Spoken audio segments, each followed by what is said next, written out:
आज हम लोगों ने शुरू करना है नर्वस सिस्टम। नर्वस सिस्टम की हम लोगों ने शुरू करनी है फार्माकोलॉजी। ब्रीफ सा इसमें पढ़ना है हम लोगों ने। इसमें हम मोस्टली जो है ऑटोनॉमिक नर्वस सिस्टम पढ़ेंगे, लेकिन थोड़ा सा इन्होंने चैप्टर नंबर 3 के स्टार्ट में नर्वस सिस्टम का एक खाका सा बताया कि नर्वस सिस्टम हमारा कैसे डिवाइडेड है। हमारा नर्वस सिस्टम जो है वो दो चीजों में डिवाइडेड है, एक सेंट्रल नर्वस सिस्टम और एक peripheral nervous system. Central nervous system जो है वो मजीद आगे ब्रेन और स्पाइनल कॉर्ड पे मुश्तमिल होता है। और जो पेरिफेरल नर्वस सिस्टम है उसमें हमारा ऑटोनॉमिक नर्वस सिस्टम आता है और हमारा सोमैटिक नर्वस सिस्टम आता है। जो हमारा ऑटोनॉमिक नर्वस सिस्टम आता है वो उसके अंदर जो है मोस्टली हमारे इनवोलेंट्री एक्शंस आते हैं बॉडी के। इनवोलेंट्री एक्शंस आगे हमारा जो है ऑटोनॉमिक नर्वस सिस्टम जो है मजीद सिंपैथेटिक और पैरासिम्पैथेटिक नर्वस सिस्टम के अंदर डिवाइडेड है। हमने इस चैप्टर के अंदर ऑटोनॉमिक नर्वस सिस्टम पढ़ना है, लेकिन ऑटोनॉमिक नर्वस सिस्टम पढ़ने से पहले हम लोग autonomic nervous system along with endocrine system coordinates with the regulation and integration of bodily function। हमारी बॉडी में जैसे इस टाइम पे आप लोग रिलैक्स हालत में बैठ के लेक्चर ले रहे हो, तो आपकी बॉडी जो है वो रेस्ट एंड डाइजेस्ट मोड में, that is parasympathetic nervous system. Your parasympathetic nervous system is acting. आपकी बॉडी वो आपके एंडोक्राइन सिस्टम के साथ एक्ट करके इसे हॉर्मोन्स रिलीज कर रही है और आपकी बॉडी के डिफरेंट ऑर्गन्स को इस तरीके से रिलेट कर रही है, इस तरीके से रेगुलेट कर रही है कि आपकी बॉडी के ऑर्गन्स जो हैं, आपकी बॉडी के तमाम पार्ट्स जो हैं उसको ऐसा रिस्पॉन्स दे रहे हैं कि आपकी बॉडी रेस्ट एंड डाइजेस्ट हालत में। उसके अलावा जो है जब आप लोग उठ के फर्ज करें आप दौड़ना शुरू कर दिया है या कोई फिजिकल एक्टिविटी शुरू कर दी है, तब आपकी बॉडी जो है का सिंपैथेटिक नर्वस सिस्टम स्टार्ट हो जाता है। सिंपैथेटिक नर्वस सिस्टम जो है वो होता है fight and flight mode. Fight and flight mode के अंदर आपकी बॉडी एक्टिव हालत में होती है, एक्टिव। और उस तरीके से आप इस तरीके से आपकी बॉडी के ऑर्गन्स, आपकी बॉडी के हॉर्मोन्स, आपकी बॉडी का एंडोक्राइन सिस्टम, नर्वस सिस्टम ऐसे रेगुलेट हो रहा होता है कि आपकी तमाम बॉडी जो है वो फाइट एंड फ्लाइट मोड के अंदर चली जाती है। तो ये दोनों चीजें जो हैं, आपका फाइट एंड फ्लाइट मोड और आपका रेस्ट एंड डाइजेस्ट मोड, आपकी अपनी मर्जी से, अगर आप रेस्ट हालत में है, रेस्टिंग कर रहे हैं, तो आप रेस्ट हालत में अपने एंडोक्राइन सिस्टम और अपने नर्वस सिस्टम को खुद से कंट्रोल करके फाइट एंड फ्लाइट मोड नहीं ऑन कर सकते। जैसे आपकी nervous system, autonomic nervous system कहता है कि जब आप रेस्ट हालत में हैं तो आपकी हार्ट बीट जो है वो नॉर्मल होगी। जब आप फाइट एंड फ्लाइट में हैं तो आपकी हार्ट बीट तेज हो जाएगी। तो आप जब रेस्ट हालत में हैं तो आप अपने दिमाग को कह के अपनी मर्जी से अपनी हार्ट बीट तेज नहीं कर सकते। या एक और चीज, अब आपकी बॉडी रेस्ट एंड डाइजेस्ट मतलब जब आप रिलैक्सिंग हालत में है तो आपकी बॉडी डाइजेशन करती है, फूड की डाइजेशन करती है। और जब आप स्ट्रेस में है, जब आप सिंपैथेटिक सिस्टम है, जब आपका फाइट एंड फ्लाइट है, तो आपकी बॉडी की डाइजेशन रुक जाती है। तो मोस्टली जब आप लोग स्ट्रेस में होते हो तो आपकी बॉडी डाइजेस्ट नहीं ठीक से कर पा रही होती। तो ऐसा नहीं है कि आप अपने दिमाग को रेगुलेट करके, उस अपनी मर्जी से रेगुलेट करके स्ट्रेस की हालत में अपनी डाइजेशन ठीक कर लो, नहीं हो सकता। तो that is why your autonomic nervous system is an involuntary. आपकी बॉडी, आपका ब्रेन, आपका एंडोक्राइन सिस्टम खुद से ये चीजें रेगुलेट करता है, आपकी अपनी मर्जी नहीं होती इसमें। तो ये सारी चीजें जो हैं, क्या है ये, इनवॉलेंट्री। आगे हम लोग थोड़ा सा नर्वस सिस्टम का बेसिक पढ़ेंगे। जो आपका नर्वस सिस्टम है वो उसका जो बेसिक स्ट्रक्चरल और फंक्शनल यूनिट है that is a neuron. Neuron जो है इसका एक स्ट्रक्चर बताया हुआ है कि न्यूरॉन में डेंड्रॉइड होता है, एक्सॉन होता है, एक्सॉन टर्मिनलिस होते हैं, और ये देखें ये न्यूक्लियस है। इसके अंदर डिफरेंट ऑर्गेनेलिज भी मौजूद होते हैं, साइटोप्लाज्म भी मौजूद होता है, ये इसकी सेल बॉडी है। एक्सॉन जो है, ये एक्सॉन है, ये इसके गिल्ड माइलिन शीथ है।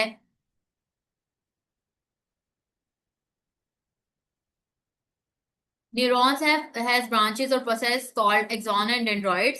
Neurons do not have centrosomes, so it cannot undergo division। अब कह रहे हैं कि हम लोग नॉर्मली देखते हैं कि हमारी बॉडी के अंदर डिफरेंट सेल्स जो हैं वो डिवाइड करते हैं और अपने आप को एक से दो में तकसीम करते हैं। सेक्सुअल रिप्रोडक्शन भी होती है, कुछ सेल्स की एसेक्सुअल रिप्रोडक्शन भी होती है।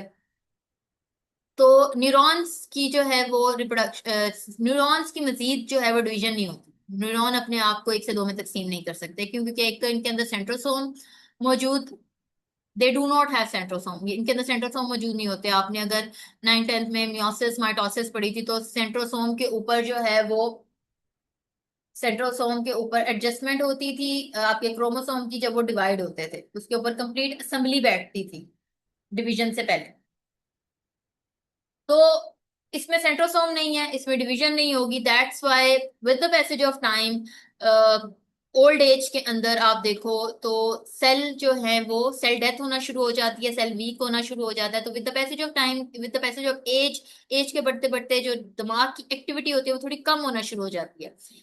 बचपन में कम होती है, एक पीक लेवल आता है एज का, उस पे आपका जो ब्रेन है वो हाईली एक्टिव होता है। देन उस पीक लेवल से फिर जब आप नीचे आना शुरू करते हो, ओल्ड एज की तरफ जाना शुरू करते हो, तो आपके ब्रेन की एक्टिविटी कम होना शुरू हो जाती है, क्योंकि न्यूरॉन्स जो होते हैं, आपके जो ब्रेन सेल्स हैं, वो वीक होना शुरू हो जाते हैं कह लें, या अपना काम उस तरीके से उस फुल पोटेंशियल के साथ नहीं कर पाते, न्यू सेल्स नहीं बन सकते, न्यू सेल्स नहीं बनते। अगर हम लोग नर्व सेल्स की बात करें तो दो तरह के नर्व सेल्स होते हैं, मोटर न्यूरॉन्स होते हैं और सेंसरी न्यूरॉन्स होते हैं। अब मोटर न्यूरॉन्स कौन से न्यूरॉन्स होते हैं, इनको इफरेंट न्यूरॉन्स भी कहा जाता है। सबसे पहले हम सेंसरी पढ़ते हैं। सेंसरी न्यूरॉन क्या करते हैं, आपको कोई भी इंफॉर्मेशन जो है, जैसे आपकी कितनी सेंसेस हैं, 5 सेंसेस हैं, देखने की, सूंघने की, सुनने की, टच की, और ये जितनी भी आपकी सेंसेस हैं, टेस्ट की, ये मतलब जितनी भी आपकी सेंसेस हैं, इससे आपको इंफॉर्मेशन मिल रही है। कोई भी आप जो है इंफॉर्मेशन लेके आपकी बॉडी के अंदर जा रही है, ये इंफॉर्मेशन जो है आपकी बॉडी की तरफ जो है टूवर्ड्स किधर जाएगी, आपके सीएनएस। ये जो न्यूरॉन्स हैं ये शॉर्ट होते हैं, इनके एक्सॉन्स और इनके डेंड्रॉइड्स लॉन्ग होते हैं।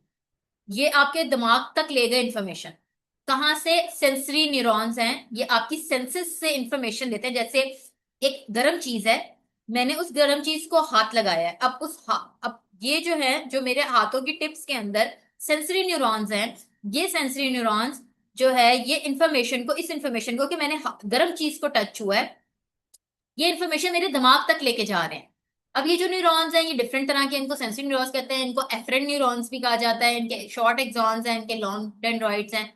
अब दिमाग तक इन्फॉर्मेशन पहुंच गई है, अब दिमाग ने वो इन्फॉर्मेशन प्रोसेस की है, दिमाग ने इन्फॉर्मेशन प्रोसेस की, उसने कहा यार ये हीट है तो गर्म, लेकिन इतनी ज्यादा गर्म नहीं है कि तुम्हें जला देगी या तुम्हें नुकसान पहुंचाएगी।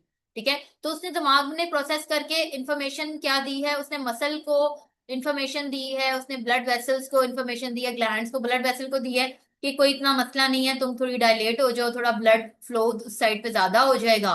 और उसके अलावा जो है मसल भी जो है थोड़े रिलैक्स हो जाएंगे, सूदिंग सूदिंग इफेक्ट आएगा उस जगह पे।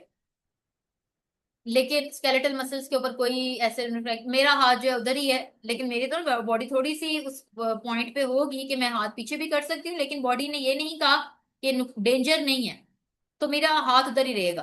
तो बॉडी ने, दिमाग ने प्रोसेस की इंफॉर्मेशन, और दिमाग ने दोबारा से उसको रिस्पॉन्स दिया, या तो ब्लड वेसल को या ग्लैंड को, मसल्स को रिस्पॉन्स दिया कि भाई ये आप लोगों ने करना है। अगर वो बहुत ज्यादा गर्म चीज है, दिमाग ने इंफॉर्मेशन प्रोसेस की और दिमाग ने क्या रिस्पॉन्स दिया, हाथ हटा लो। दिमाग ने मसल को या ब्लड वेसल को, ग्लैंड मसल को जो है कहा कि मसल, स्केलेटल मसल साथ ही रिएक्ट करे और आप अपना हाथ पीछे कर लो।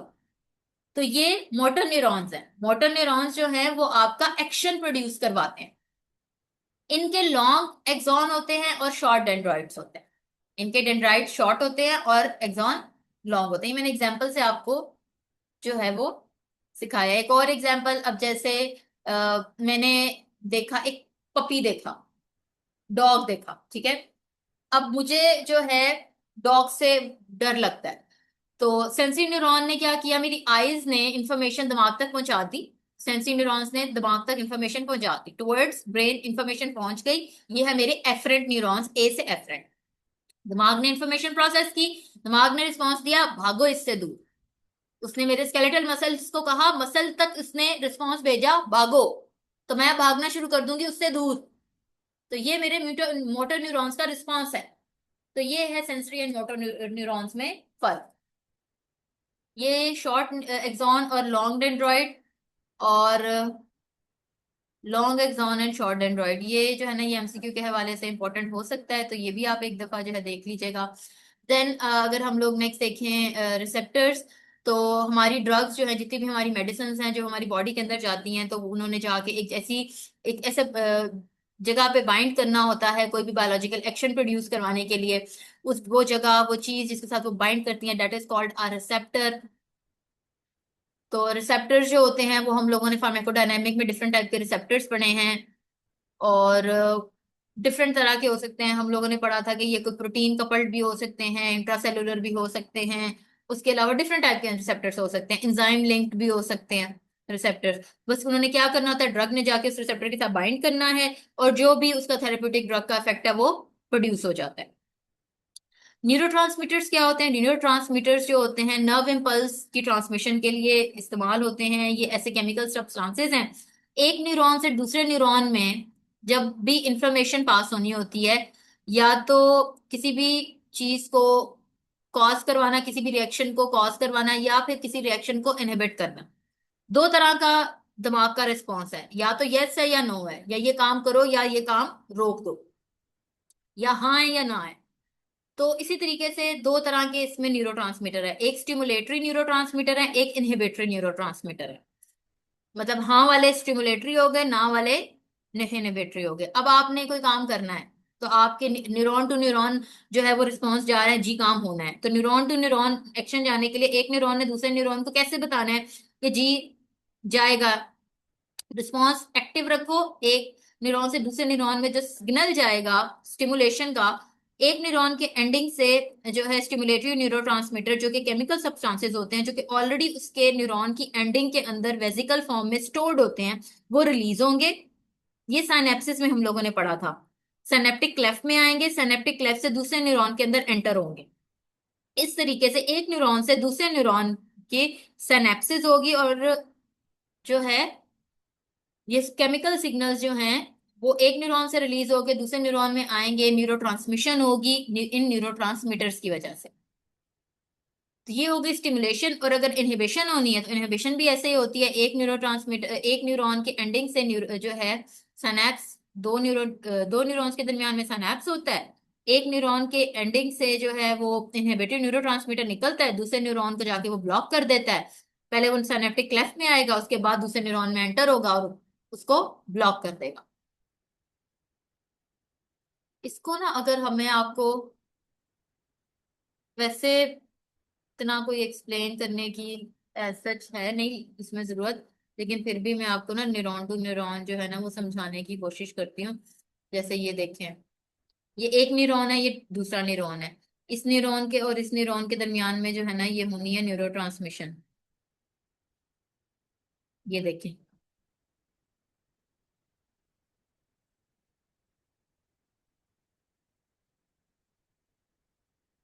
यहाँ पे ऑलरेडी जो है वो वेसिकल्स मौजूद होते हैं। ये दूसरा न्यूरॉन है, ये पहला न्यूरॉन है, यहाँ पे वेसिकल मौजूद होते हैं। अब जैसे ट्रांसमिशन होनी है, ये किनारे पे आएगा, यहाँ से रिलीज होगा और दूसरे न्यूरॉन के अंदर एंटर हो जाएगा। This is neuro transmission. इसकी ना जो सबसे आसान होती है ना, जो हम लोगों ने बहुत बहुत बेसिक लेवल के ऊपर, ये देखें, ये दो न्यूरॉन्स हैं, ये एक न्यूरॉन है, ये दूसरा न्यूरॉन। एक न्यूरॉन ने दूसरे न्यूरॉन को कहना है कि भाई यहाँ से सिग्नल यहाँ पे जाएगा, सिग्नल ब्लॉक नहीं होना, सिग्नल एक न्यूरॉन से दूसरे न्यूरॉन में एक्टिव रहेगा। तो यहाँ पे स्टिमुलेटरी वेसिकल फॉर्म के अंदर ऑलरेडी मौजूद है। स्टिमुलेटरी न्यूरोट्रांसमीटर जो कि केमिकल सब्सटेंसेस हैं, एक न्यूरॉन की एंडिंग पे मौजूद हैं। वो यहाँ पे सिनेप्टिक क्लेफ्ट, दो न्यूरॉन्स के दरमियान में स्पेस होता है, सिनेप्टिक क्लेफ्ट के अंदर पहले आएंगे, उसके बाद दूसरे न्यूरॉन के अंदर एंटर हो जाएंगे। जो पहला न्यूरॉन था वो प्री साइनेप्टिक न्यूरॉन था, जो दूसरा न्यूरॉन था उसको पोस्ट साइनेप्टिक न्यूरॉन कहते हैं, और जो दरमियान में जगह है वो साइनेप्टिक गैप या साइनेप्टिक क्लेफ्ट कहलाता है।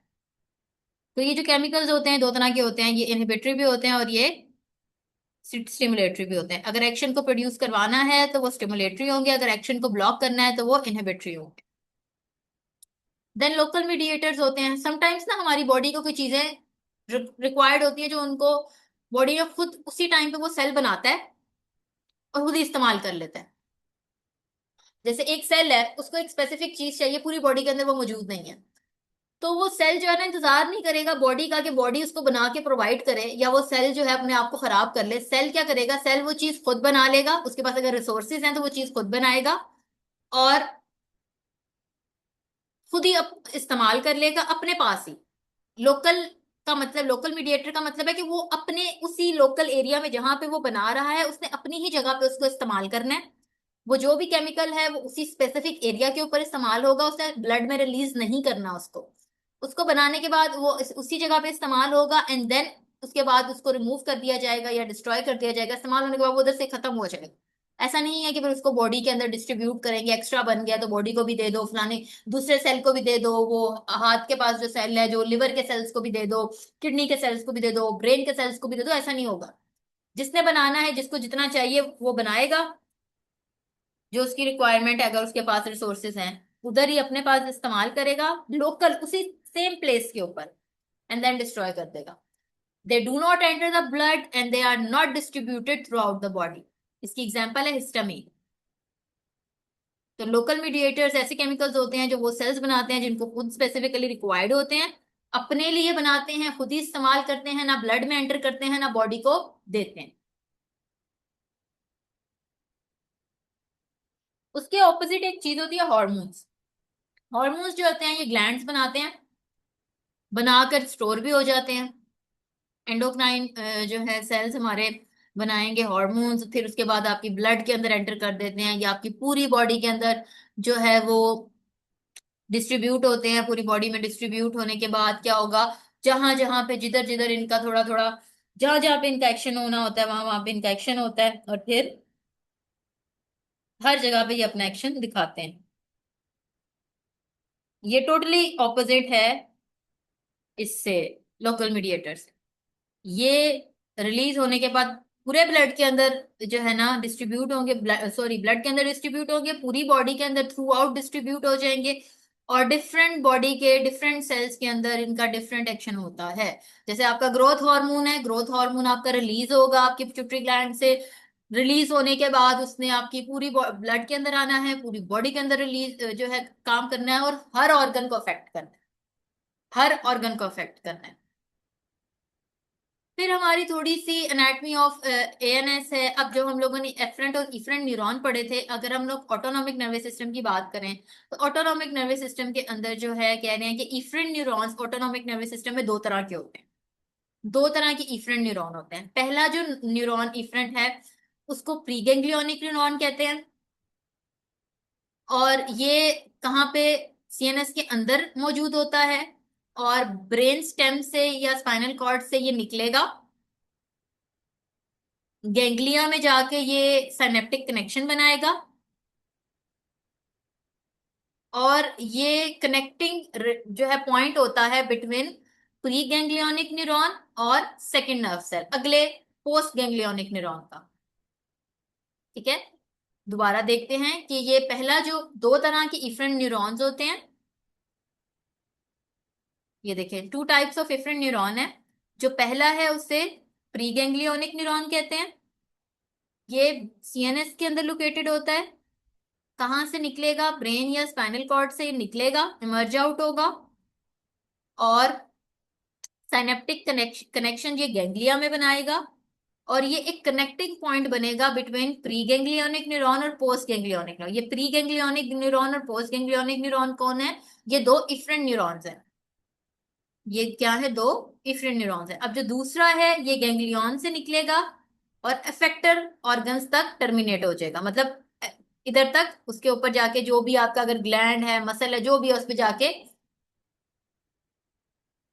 टर्मिनेट हो जाएगा, रुक जाएगा। अब एफरेंट न्यूरॉन्स जो हैं वो क्या करते हैं, वो afferent neurons of ANS bring nerve impulsing that to CNS from periphery. मतलब आपकी जो सेंसेस है, जितने भी आपकी जैसे देखने की सेंस, सूंघने की, यहाँ से इंफॉर्मेशन लेके आपके दिमाग तक लेके जाते, पेरिफेरी से ब्रेन तक लेके जाते। ये मैंने आपको पहले भी बताया।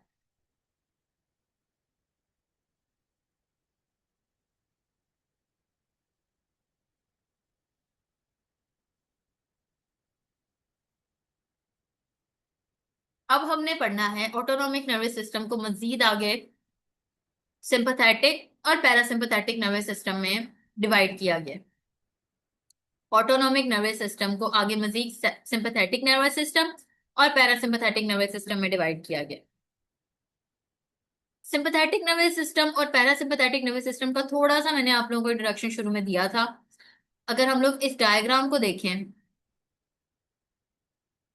मैंने आपसे कहा था आपका parasympathetic nervous system is rest and digest and आपका sympathetic system is fight and flight. अब ये आगे हम लोगों ने डिटेल में पढ़ना है, मैं आपको यहाँ पे सरसरी सा इस डायग्राम से समझाने की कोशिश करने लगी हूँ। फिर यही चीज इन्होंने इस टेबल में बताई हुई है, फिर इस टेबल से भी करेंगे। Parasympathetic system was rest and digest. Rest and digest हालत के अंदर आपकी आईज, आपका सलाइवा, आपकी हार्ट बीट नॉर्मल रहती है, स्लो रहती है, आपका सलाइवा ज्यादा बनता है और आपके प्यूपिल कंस्ट्रिक्टेड रहते हैं। आपका जो है लंग्स के ब्रोंकाई कंस्ट्रिक्ट हो जाता है। आपकी पेरिस्टालसिस यानी आपकी जो कंट्रैक्शंस हैं स्टमक की और इंटेस्टाइन की वो इंक्रीज हो जाती हैं, सिक्रीशंस इंक्रीज हो जाती हैं।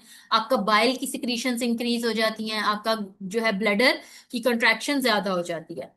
फिर अगर जब हम लोग सिंपैथेटिक सिस्टम की बात करते हैं कि सिंपैथेटिक सिस्टम में फाइट एंड फ्लाइट मोड के अंदर आपकी बॉडी किस तरीके से रिएक्ट करती है, तो फाइट एंड फ्लाइट मोड में आपके जो प्यूपिल हैं वो डायलेट कर जाते हैं, आपका सलाइवा बनना बंद हो जाता है। इस वजह से जब आप फाइट एंड फ्लाइट या स्ट्रेस में होते हो या बहुत ज्यादा जैसे दौड़ भाग रहे हो, काम कर रहे हो, तो उस हालत में क्या होता है आपकी बॉडी, आपका गला खुश्क हो जाता है, तो आपकी जो सलाइवा है वो कम बनता है या नहीं बनता, तो सलाइवा का बनने का फ्लो कम हो जाता है।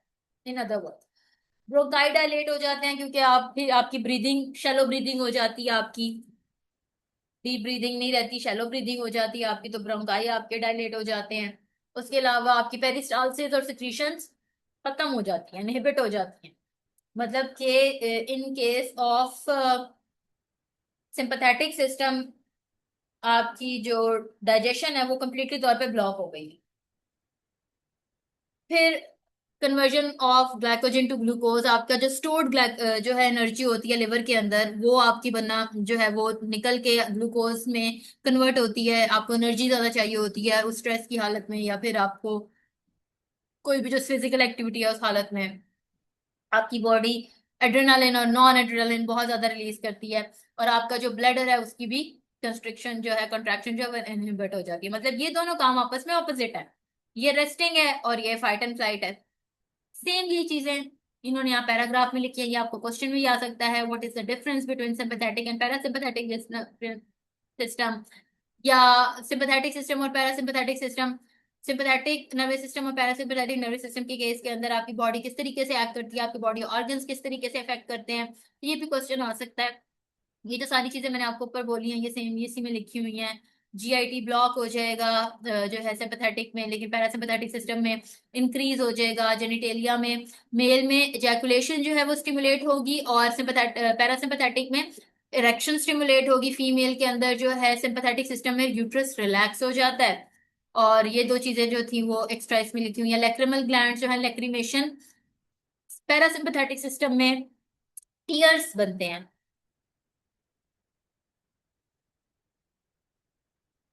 ब्लड वेसल्स की बात करें तो जो स्केलेटल मसल्स हैं वो डायलेट हो जाते हैं फाइट एंड फ्लाइट में, उधर खून ज्यादा जाता है। जैसे अगर बंदा दौड़ रहा है फाइट एंड फ्लाइट में, वो दौड़ रहा है तो उसके स्केलेटल मसल्स को खून ज्यादा चाहिए, ऑक्सीजन ज्यादा चाहिए ना, तो उसके वो डायलेट कर जाएंगी वेसल्स।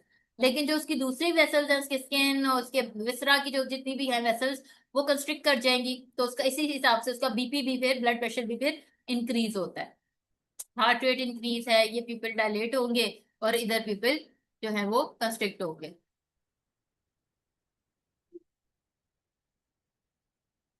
ये आप लोगों का इस तरीके से ये इंट्रोडक्शन हो गया ऑटोनोमिक नर्वस सिस्टम का।